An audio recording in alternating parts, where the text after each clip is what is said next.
desse tema, que é um tema muito delicado, né, e requer muita atenção. Osteosarcoma canino. Vamos começar decifrando esse tema. Exatamente, né? Na oncologia veterinária, tudo que termina em sarcoma significa uma neoplasia de origem mesenquimal, ou seja, são células que não são oriundas da pele. E no caso, o termo ósteo, tecido ósseo, né? Então, se a gente for decifrar a palavra, seria uma neoplasia de tecido ósseo, que na verdade, então, é um tumor maligno, que ele começa o seu crescimento na medula óssea dos ossos, tanto ossos longos quanto os ossos do esqueleto axial, que seriam o crânio, as vértebras, né? E eles têm um crescimento muito rápido e muito agressivo.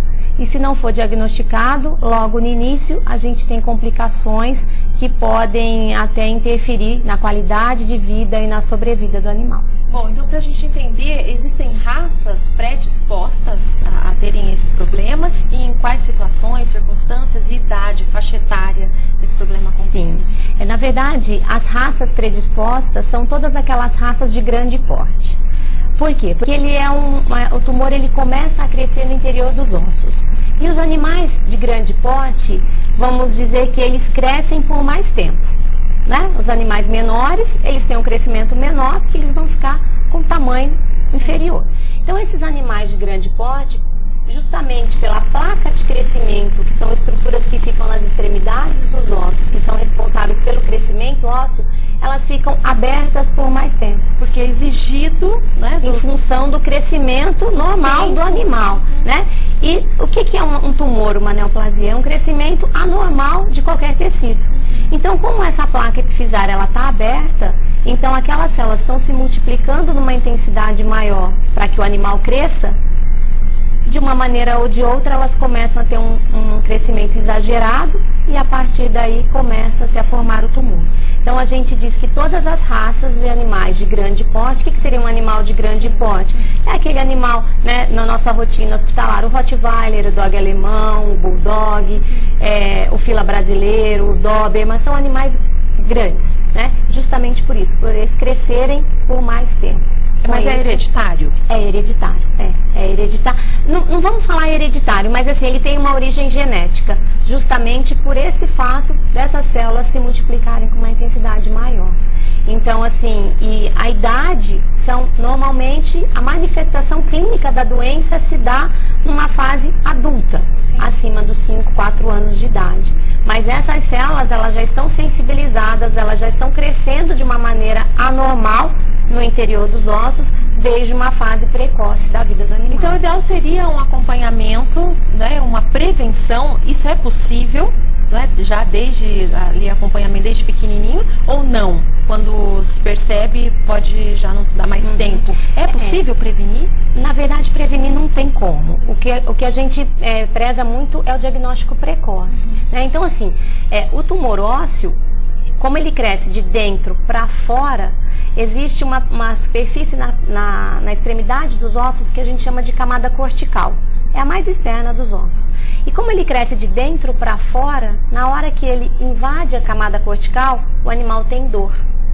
Então, assim, eu nunca sofri, mas quem já sofreu um acidente, que já teve uma fratura de algum membro, a dor é violenta, porque é a dor da ruptura do periósteo, que fica nessa camada cortical. Então, quando o tumor ele cresce e que ele ultrapassa essa cortical, o animal ele vai ter uma manifestação clínica de dor. Às vezes não tem um aumento de volume no membro ainda. Mas já a dificuldade de se movimentar. De repente é um animal muito ativo, corre, brinca, né? Exatamente. E de repente o proprietário vê que ele está relutando. Então, assim, por ele sentir dor, qual que é a consequência? A incapacidade funcional do membro. Ele para de apoiar aquele membro. Então o proprietário vai chegar para a gente relatando que ele não está apoiando o membro no chão. Ou então apoia por um tempo, quando ele sente dor ele reluta, então assim, ele claudica esporadicamente. Então, normalmente é o primeiro sinal que o animal vai manifestar, né? A partir do momento que esse tumor ele invade a cortical, ele rompe o osso, aí ele começa a crescer em tamanho e em volume. E que macroscópio a gente observa aquele aumento de volume, né, nos ossos, mais comum nos membros torácicos e nos membros pélvicos, mas também pode aparecer nas costelas e em outros ossos. Então, assim, infelizmente, prevenir Não tem como, né? Tem como a gente fazer um diagnóstico o mais precoce possível. O animal é que dá o primeiro sinal mesmo, exatamente, né? exatamente. Então, essa atenção é o proprietário precisa ficar alerta a qualquer intercorrência com relação à deambulação do animal, a movimentação dele, né? Está relutando em movimentar, está claudicando, ou seja, está mancando, não está apoiando o membro no chão, alguma coisa não está acontecendo. Nós temos algumas imagens? Temos, né, temos sim. Para ilustrar. Eu acho que a imagem é sempre melhor, porque a gente já começa, para quem nunca teve a experiência, né, com um animal assim, então vamos lá. A doutora vai olha, explicar as imagens estão um pouco fora de ordem, mas esse é um animal que foi amputado o membro pélvico, tá vendo? Os membros posteriores, ele só tem um no chão. O outro foi amputado, porque o tratamento é a cirurgia. E a cirurgia é a amputação do membro, que muitas vezes é difícil convencermos o proprietário. Né? Porque assim, ele acredita que um animal ele não vai conseguir andar bem sobre 3 patas. Mas depois ele acaba se adaptando. Lenise, ele volta a dar anestesia, ele vai embora andando, sabe? Assim, e é por isso que a gente, olha, tá vendo? Esse é o sinal clínico mais comum, ele não apoia o membro. Um Rottweiler, antes da cirurgia, né? Um Rottweiler com aumento de volume ali próximo do joelho, em que foi feito o diagnóstico através da radiografia. Esse também, olha, é outro, pré-operatório precoce, esse é pequeno, tá vendo? Então, assim, infelizmente a biologia não é matemática, né? Mas mais comum em animais grandes. Mas a raça dele é mista, não é? É mista. Então pode ser que tenha um sangue aí de um animal de grande porte, sim. Entendi. Essa é a imagem radiográfica que a gente, a partir dela, pensa no diagnóstico de osteosarcoma. Então aquelas 2 partes branquinhas ali em cima, onde não tem alteração nenhuma, é a camada cortical que eu falei anteriormente. E mais embaixo no osso, você vê que não existe uma harmonia desse osso. Ele é como a gente chama de explosão solar. É como se ele estivesse desfazendo. Exatamente. Parece uma fumaça. Exato, como se você tivesse de repente jogado uma pedrinha ali e ele estilhaçou, né? É o diagnóstico. Olha, mais um animal da raça Akita. Akita também esse aí é em tíbia. Labrador também tem? Labrador também, labrador. Então ele não apoia. Eu coloquei essa foto aí, né? Mais pra gente, de repente, estar finalizando a nossa conversa, mas assim, é que o que a gente preza é o bem-estar, é a qualidade de vida, né? Então é um animal feliz, é o proprietário satisfeito, porque a gente consegue tirar a dor do animal, consegue aumentar a qualidade de vida dele. Mas esse, nesse caso, esse específico não é do osteosarcoma, não. Esse poodlezinho tinha um outro tipo de tumor que, de repente, depois a gente conversa. Pode falar, tá? Então, olha, tá vendo? Ó, mais uma imagem. É um osteosarcoma no úmero, no osso longo aqui do membro anterior. Então, é como se fosse o ombro aqui, exatamente. Exatamente. Então a gente vê esse aspecto aí, a gente chama de comido de traça. Parece que um bichinho foi lá e foi comendo o osso, fazendo vários caminhos, né? Perde a arquitetura normal do osso. Olha essa imagem, amputado também, membro torácico esquerdo, ó, você vê que ele só tem um membro torácico, um membro anterior, né, no chão. Um pós-cirúrgico de 10 dias, quando o animal veio para tirar os pontos. Nossa, e aí a gente imagina assim, que deva ser mais difícil ainda a recuperação, porque na frente, olha lá, que alegria dele, tá vendo? Olha, não tem. Então, muitas vezes, realmente, choca o proprietário, muitas vezes ele reluta no tratamento. Então, aí a gente tem nosso arquivinho de fotos que mostra, vê a qualidade. Esse caso, infelizmente, é um osteosarcoma em arco zigomático, nesse osso abaixo dos olhos aqui, ó. Você vê a deformidade facial dele, né? No caso desse animal, não existe um protocolo cirúrgico, mas existe um protocolo quimioterápico para a gente estar instituindo, né? Esse animalzinho aí também fazendo a quimioterapia, ó, recebendo a quimioterapia intravenosa. Esse é pequeno. Esse animal, ele foi um dos primeiros animais menores que eu particularmente atendi com osteosarcoma. Mas que a gente também vê que é sem raça definida. Sem raça definida, exatamente. Essa imagem, Lenise, é um tórax. Aquela bolinha maior ali embaixo é o coração e existem vários, né, aumentos de volumes ali radiopacos, que a gente fala branquinhos, que são as metástases pulmonares. Então, uma complicação desse tumor é que essas células, como é um tumor extremamente agressivo, elas ganham a corrente circulatória e elas se alojam em órgãos à distância. E um dos órgãos-alvo desse tumor é o pulmão. Dos ossos ganha corrente circulatória e pode se alojar no pulmão, no fígado e no baço. Então, esse é um estágio avançado de um animal que a gente, inclusive, até veio a óbito, mas assim, que ele tinha metástases generalizadas. Então, são aquelas células que a partir do osso ganham a corrente circulatória e se alojam no pulmão. E é muito rápido, né? Olha que discreto esse aumento de volume. Próximo da mão ali do veterinário. Vendo um aumento de volume, discreto. Parece um nódulozinho, um né? calo, de repente, não é? osteosarcoma. Esse animal está sendo preparado, está entrando no centro cirúrgico para fazer a amputação. Esse aí esqueci a raça agora. Esse é um gato. Mais raro ainda. Você vê que a parte de baixo da boca dele ele não tem. Vamos falar de gato, porque nunca a gente fala né? Eu já falei do Dr. Fábio, nós temos que fazer vários programas sobre os gatinhos. Não, a gente faz falar, sim. Então, olha, a mandíbula, ele teve um osteosarcoma na mandíbula, que é esse osso abaixo da maxila. Tá vendo que a linguinha dele tá até meio pensa ali. Foi feito a mandibulectomia, foi retirada a mandíbula, né? E o animal tem qualidade de vida, o animal vive bem, consegue se alimentar, lógico, a gente muda alguma rotina dele de alimentação. E o gato é um animal que a gente tem muita restrição com relação à quimioterapia. Então esse animal foi feita a cirurgia e a gente faz o acompanhamento sem poder ajudá-lo muito com relação à disseminação dessas células que já estão na corrente circulatória. Mas aí depois, volta só um pouquinho o gato. Vamos voltar antes do videozinho, se for possível? Porque aí o gato, no caso, o tempo dele... Ele vai ter uma vida com qualidade e durante quanto tempo, em média, depois de um caso como esse? Porque deve ser difícil para se alimentar, para tomar a aguinha dele, tudo. Quanto tempo, mais ou menos, de vida? O tempo de sobrevida no pós-cirúrgico é uma questão assim que a gente precisa conversar muito com o proprietário. Porque se a gente faz a cirurgia, essa cirurgia que a gente fez, a gente chama de cirurgia paliativa. Então, o que é isso? O objetivo dela é diminuir a dor do animal. Eu tiro o foco doloroso, eu tiro uma carga maior de células neoplásicas que estão localizadas naquela região, no caso do gato na mandíbula, né? Porém, é um tumor maligno. Então, existem muitas células neoplásicas circulantes na corrente circulatória. Então, o que a gente faz? A partir da cirurgia, a gente indica a quimioterapia, que são medicamentos específicos para combater as células neoplásicas, né? Para quê? Para a gente diminuir o máximo possível o número dessas células na corrente circulatória, diminuindo a chance de formar metástase, né? Dessas células se implantarem em alguns órgãos distantes. No caso do gato, como ele é muito sensível ao quimioterápico e o quimioterápico de eleição para o tratamento do osteosarcoma canino é a cisplatina ou a carboplatina, ela é tóxica ao gato. Então, a gente, até quando eu fazia minha pós-graduação, a gente brincava, quer matar um gato, faz carboplatina, cisplatina, porque assim, ele não resiste. Ele não aguenta. Então, esse animal, a gente conversando com o proprietário, ele teve uma perspectiva de vida de, no máximo, Lenisa, 4 meses de pós-cirúrgico. Mas assim, sabe, tem proprietário que fala pra gente assim, que viva mais uma semana, mas que viva bem. Não é? Vamos tentar, Exatamente. Né? E aí, conversando aqui, doutora, duas coisas, que o nosso tempo, infelizmente, já foi. Acabando. Me vieram aqui duas questões. Primeiro, trauma. Atropelamento, queda, qualquer eventualidade desse tipo, né, que não seja natural, entre aspas, também pode ocasionar um tipo de problema como esse, osteosarcoma? Pode. A partir de um trauma? Pode. Ele é um dos poucos tumores que a gente fala que ele é trauma induzido, pode ser trauma induzido. Então, por exemplo, o animal foi atropelado e a gente entrou com ele para o centro cirúrgico para fazer uma osteossíntese. Para colocar uma placa, um parafuso, seja qual imobilização interna a gente optou por fazer. Esse osso vai consolidar, vai cicatrizar.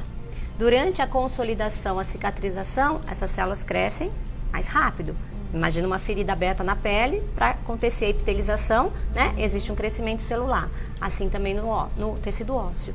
E esse crescimento exagerado para a consolidação óssea pode gerar o aparecimento de osteosarcoma. Independentemente da raça. Independentemente da raça. Pode ser... Pode, né? Pode. Com toda certeza. Então tem que ficar atento a isso. Isso também. Não é tão comum, mas pode acontecer. A outra dúvida que me veio agora, rapidamente, só para não passar, no caso daqueles, o salsichinha, que geralmente, né, a gente vê, é comum que eles usam aquelas rodinhas, né, aquela adaptação toda. Tem a ver também com esse problema em relação à raça ou já é outra história, totalmente diferente? Não, na verdade, o tekel, né, ou o dashi, ele tem muita doença do disco intervertebral. Né, justamente por ele ter essa coluna alongada. Então, assim, normalmente a gente observa esses animais com carrinho, né, com rodinha, vindo de um pós-cirúrgico ou de um problema neurológico na coluna vertebral. Neurológico, Mas, no caso, vamos supor que um animal com osteosarcoma, que tenha displasia coxofemoral, que é uma alteração funcional dos ossos do quadril. E vamos imaginar que esse animal tenha a infelicidade de ter um osteosarcoma também. Do membro posterior, que a gente tem que amputar. A outra pata que sobrou, ela é doente. porque ela tem a displasia. Então esse animal é um animal que a gente poderia estar adaptando uma cadeirinha de rodas para ele também. Mas o tequelzinho, o salsichinha que a gente vê normalmente é advindo de um problema de disco intervertebral. Entendi. Então aí é uma outra situação. É uma outra, né? Que aí é um outra outro conversa. programa. Muito bem, nosso tempo acabou, né, Michel? Infelizmente acabou, mas nós teremos a oportunidade de dar sequência, né, para aos pouquinhos decifrando, até mesmo para atingir esse nosso objetivo. Para quem quer receber esse animalzinho em casa, tá na hora de escolher a raça, né? Não vai escolher só porque é a raça da moda, ou porque viu no filme, ou porque viu na revista. Tem que saber que cada um deles, né, de acordo com a sua raça, tem alguns problemas característicos. Eu acho que aqui a gente pode fazer isso, né? E depois, quero que a doutora me prometa que ao vivo que nós vamos fazer pelo menos uns 2, 3 programas para os gatinhos. Tá bom, né? Não, porque prometo sim. Eu acho que a gente precisa dar um pouquinho mais de atenção, até porque as famílias estão cada vez mais adotando, né, os gatos, que são os cães do futuro, né, teoricamente. Não, e eu digo que o proprietário do gato é um proprietário diferenciado, né? Então, não desprezando dos cães, né? Eu sou proprietária de cão e sou proprietária de gato também. Mas a gente vê, assim, que o proprietário do gato, ele está cada vez mais informado, cada vez mais apto a descobrir, independente da forma, o que o animal tem e salvar esse animal a qualquer custo, né? Então, ele vai questionando a gente, ele vai sugerindo até mesmo alternativas que ouviu de um colega, de um outro, né, profissional. Então, a gente está sempre disposto a tratar e a melhorar a qualidade de vida desses animais. Sempre é possível, pelo menos tentar. Sempre vamos tentar. Doutora, agradeço mais uma vez a sua participação, né? E voltaremos a conversar em breve, certamente. Sim. Mas hoje eu acho que foi realmente muito importante. Abriu, acho que, os olhos e a mente e o coração de muitas pessoas, inclusive até, né, caso alguém tenha alguma dúvida, alguma sugestão, que possa ir até ao Hospital Veterinário da Unimar, porque lá é um lugar abençoado, né, repleto de casos e pessoas que estão dispostas a fazer o melhor por todos, pelo proprietário e pelos animais também. Então, obrigado mais uma vez pela gentileza da participação. Eu que agradeço e fica só um alerta aos proprietários então, né? O animalzinho começou a claudicar, não está apoiando o membro no chão, fica alerta. Se não melhorar num prazo curto de tempo aí, leva para qualquer, né, especialista, médico veterinário, para a gente estar diagnosticando e salvar esse animal o quanto antes possível. Muito bem. Obrigada mais uma vez. Parabéns pelo trabalho. Obrigada, Lenisa. Muito bem. Olha, nós encerramos aqui mais uma edição do Saúde Animal. Como sempre, nós temos a palavra do aluno. Você vai acompanhar agora. E depois, antes do encerramento aqui oficial, tem a palavra do presidente do Conselho Regional de Medicina Veterinária do Estado de São Paulo, Dr. Francisco Cavalcante de Almeida. Uma ótima semana a todos e até a próxima. Acho que em relação à faculdade, eu acho que a estrutura é bem bacana. Em relação à fazenda, né, a gente tem bastante acesso lá com os professores, fazer estágio. Eu me relaciono mais no hospital, que é a área que eu quero seguir, né, a parte de clínica, cirurgia. Aqui também os professores são muito abertos, tanto os professores quanto os residentes, que também sempre estão ajudando a gente, os grupos de estudos. Tem uma relação de alunos do último ano, alunos do primeiro ano, então é todo mundo sempre conversando, sempre aprendendo junto, os estágios do curso mesmo a gente tem que fazer, então é bem bacana, assim. E em relação ao mercado de trabalho, eu acho que hoje a gente tem que se especializar, né? E assim, a área que eu pretendo seguir me atrai bastante cirurgia, eu acho bem bacana, mas assim, eu tô no 6º termo, ainda tem muita coisa para aprender, né? Tem muita coisa, né? Tem parte de grandes, cirurgias especializadas, ortopedia, tecidos moles, clínica mesmo, né? A clínica é bem bacana, anestésio. Então tem uma área muito, muito grande assim para trabalhar. A gente entra aqui com aquela cabeça de só vamos cuidar de bicho, eu gosto de bicho. Daí você entra aqui e você sabe que você aprende que você pode virar um vendedor, você aprende que você pode virar de tudo, né? Só fazendo medicina veterinária.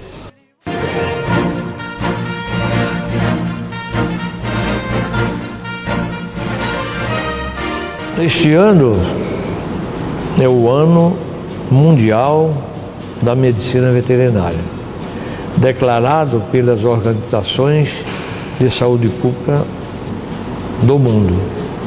Por quê? Porque ao completar 250 anos de medicina veterinária, se declara pelo mundo a erradicação da peste bovina. Veja o trabalho social em que a medicina veterinária oferece ao mundo.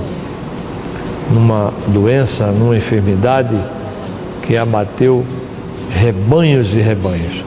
Nós conseguimos, depois de muita luta no mundo inteiro, erradicar do planeta.